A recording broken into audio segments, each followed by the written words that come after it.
Hello. তো আজকে আমি সকাল সকাল নিজের একটু রূপচর্চা করে রেডি হয়ে বেরিয়ে পড়েছিলাম। আর আমি কোথায় যাচ্ছি? আমি যাচ্ছি স্নেহার বাড়িতে। একটুখানি কাজ আছে, তাই জন্য ওর বাড়িতে চলে যাচ্ছি। তো চলো আমি স্নেহার বাড়িতে গিয়ে তোমাদেরকে দেখাবো আমি কি কাজের জন্য এসেছি।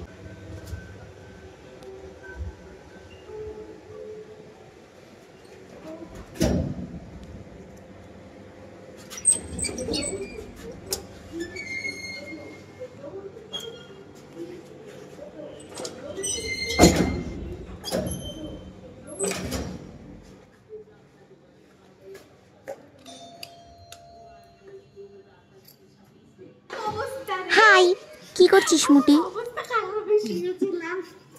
তো গাইস, আমি স্নেহার বাড়িতে চলে এসেছি আর এখন আমি আমার কাজটা শুরু করব। আমি এসেছিলাম স্নেহার হেয়ার স্মুথনিং করার জন্য। তো চলো আমি আমার কাজটা শুরু করে দিয়েছি। আর এই দেখো চুলের কীরকম অবস্থা।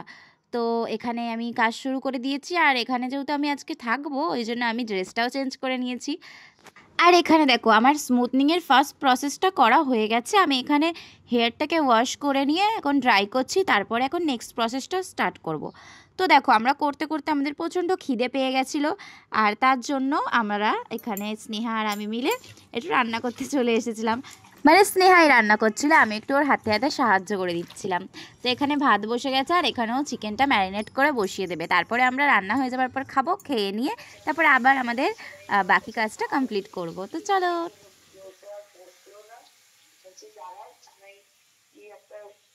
তো স্নেহা এখানে রান্নাটা বসিয়ে চলে গেছিলো ফোনে কার সাথে কথা বলতে, জানি না, অনেকক্ষণ ধরে কথা বলছিল। তো তাই জন্য আমি এখানে চলে এসেছিলাম একটুখানি নাড়ানাড়ি করতে, মানে তরকারিটা একটুখানি নেড়ে দিতে চলে এসেছিলাম।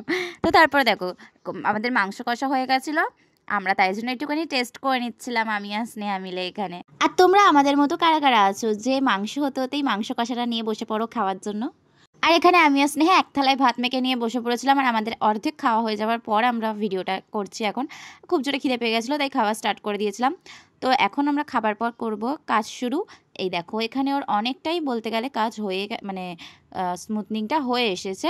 আর অল্প কিছু বাকি ছিল, সেটাই করে নিলাম। করে নেওয়ার পরে এই দেখো লাস্ট ফিনিশিংটা কীরকম হয়েছে তোমরা জানিও। আর স্নেহা এ নিয়ে আমার কাছে সেকেন্ড টাইম স্মুথনিং করছে। তোমরা জানিও কিন্তু কীরকম হয়েছে, ঠিক আছে? আর তোমরা যারা যারা আমার ভিডিও দেখো তারা জানো যে আমি আগে একবার স্নেহার কাছে যখন স্মুথনিং করাতে এসেছিলাম, তখন স্নেহার চুলটা অনেকটাই বড় ছিল আর এখন ও কেটে অনেকটাই ছোট করে দিয়েছে। তো তোমরা কিন্তু ভালো লাগলে জানিও কমেন্ট করে কেমন হয়েছে। তো চলো টাটা।